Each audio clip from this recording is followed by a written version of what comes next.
Hello, here we are on day one of getting started. Okay, the first part isn't complicated at all. It's about getting the divorce petition draft sorted out. So the first thing you need to do is to get yourself one of those forms, and you can access them for free from the links on this page. Please don't make the mistake that some people make of going and paying a load of money online for all they're getting is the forms. If you're getting help filling them out, fair enough, but probably good just to get them yourself now for free, because you may not need any extra help if your divorce is quite straightforward. Please don't just think, well, I did mention to them I'm going to go ahead with a divorce 6 months ago.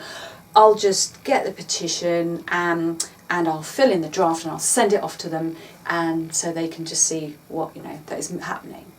And they, out of the blue, receive this form, which is maybe, if you haven't been separated for 2 years, you have to give grounds for the divorce. So maybe you're saying, oh, unreasonable behaviour, thinking they'll be fine with that.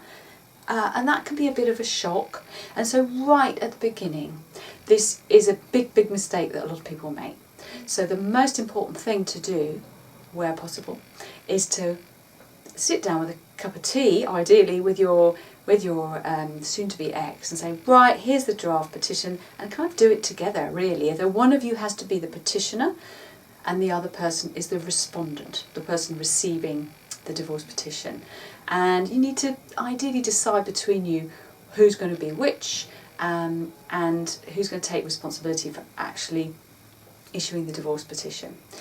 And make sure that you talk about what you're going to have as your grounds for divorce if you need to. So straight away, if you haven't been married for a year, then you're going to hit big problems, because you really do need to be married for a year before the courts will want to consider that you should be thinking about divorce. If you've been separated for less than 2 years, then you do need to find fault. It means you have to have grounds for that divorce. So you need to work out, you might want to say infidelity, but you might choose unreasonable behaviour instead. And then who is going to accuse who of that? For some, it's just an amicable discussion where they decide. Others, it can be the spark of ongoing hostility. So how you manage this is very important. But the actual admin side is fairly straightforward. So you fill in that form, get the draft sorted, you send it into court, 3 copies of it, with a cheque, and you'll see, again, a resource link to finding out what the court fees are and whether or not you can get any kind of dispensation for that. And you also need to find your marriage certificate, and so all your civil partnership agreement, and send that in as well, so that the courts can then take you on to stage 2.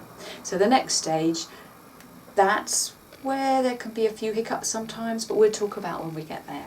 So just to round off with this first stage, it should go really smoothly if everything's friendly and amicable between you. If it's starting to already not be such a mutual decision, then you may want to get some extra help. Again, I've got links on the page. It could be simply sitting down with a counsellor or a relationship coach, just to talk about what's happening now, because talking about divorce and actually doing it has a massive emotional impact on people, which can come as a bit of a shock actually. So if you can sit and talk with a third party who's independent and trained, that can just help both of you to feel heard, to make a decision that yes, you are going forward with this, and that you're going to make it as straightforward and amicable as possible. You may even need to bring in a mediator if you start to have disagreements about how you're going to split the finances, for example, or how it's going to work with the kids. But that's okay, all fine, because those people exist, and you're still managing this divorce. You're still in charge. It's still DIY. But don't be afraid to get in help when you need it, because that way you've got a hand on the steering, on the rudder, you're steering the ship, and you are making sure it goes in the direction that you want it to go in. So I'll see you in video 2, where we look at what happens next with that divorce petition after you've sent it into the court.